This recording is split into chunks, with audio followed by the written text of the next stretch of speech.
All right, guys, welcome back. It's time to science. I've got my safety goggles on and my clipboard to record results, and we're going to check out our pH stuff from yesterday.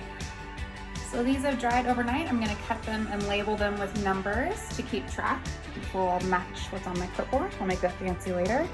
And then I've got all of my substances set up with bowls that I'll rinse out in between to test the different pH. So you can see on my clipboard here, I've got everything labeled the order that I'm going to do it in, and then I'm going to look at my pH scale and guess what I think it's going to be, and then we'll find out the actual recording. So all I'm doing is looking at the pH scale from the slide, and the first one I'm going to test is Coke Zero, and I think Coke Zero is kind of most like coffee or tomato juice, so I'm going to guess it's going to give me a color that is in between the 4 and the 5, so I'm going to guess a 4.5-ish color. And now I'm gonna repeat that for the rest of my liquid. Okay, my first one is Coke Zero. I just poured some in here.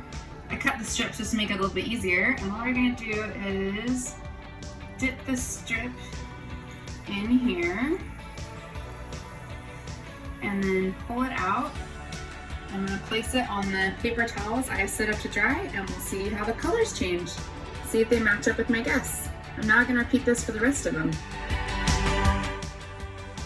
Okay, so I've tested all of my liquids now, and you can see the colors are really starting to develop on some of them. Because of the cabbage properties, things that are really acidic change color really brightly on here. So what I've done here is try to arrange them based on where they would be on the pH scale, going from the darkest, remember over here would be red, going into like orangey, pinky, yellowier, and then right here, number 5 is water. And water is a neutral, which means there should be no color change, and as you can see, there's no color change here. 9 was coconut milk, 8 was regular milk, and then number 10 was soda water. So you can see the pH scale in action based on the things that we tested. Now, for one final thing to test, I have in here from the vault in the science lab the saved liquid from the crime scene. So I'm going to test it here. We don't know what it is, and I'm not going to show you it because I don't want you to make any assumptions. And we're going to see if we can match it up to one of these strips on here, and that might provide us some more information about what happened. So here's our crime scene sample, and I'm seeing here that it looks like it most closely resembles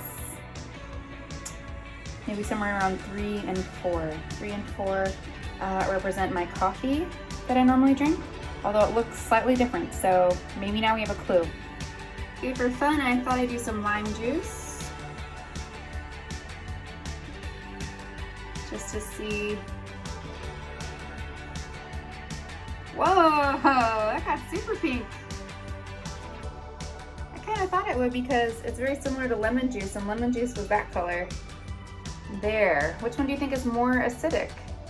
For fun now, I'm just trying different things. So this is baking soda and water.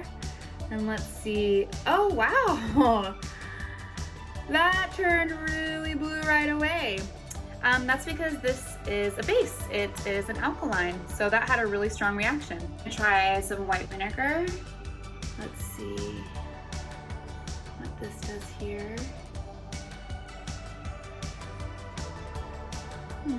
Nothing immediate. Put it on my drying strips. I should have labeled it. Oh, that got quite pink. Cool. All right, now just a tiniest bit of bleach. I'm running low. There's no cleaning products in Hong Kong. Oh, ah! Oh, interesting. Wow. That had quite the reaction. Okay.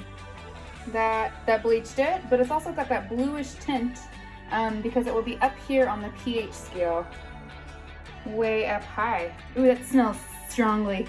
Okay, last one we're gonna test is isopropyl alcohol. I dipped in the cap here because we're trying to conserve, obviously, in Hong Kong with the situation. And let's see if we get any kind of reaction here. Interesting. Okay, so here is everything that I sampled today, and it's fascinating. Makes a really cool picture. So I hope you have fun with that. All right, thanks for coming to At Home Science in my laboratory. Make sure you have an adult supervision for this, and just test different things you find in your kitchen, see what you come up with, and then we'll talk more about it in class. Have a great day, guys.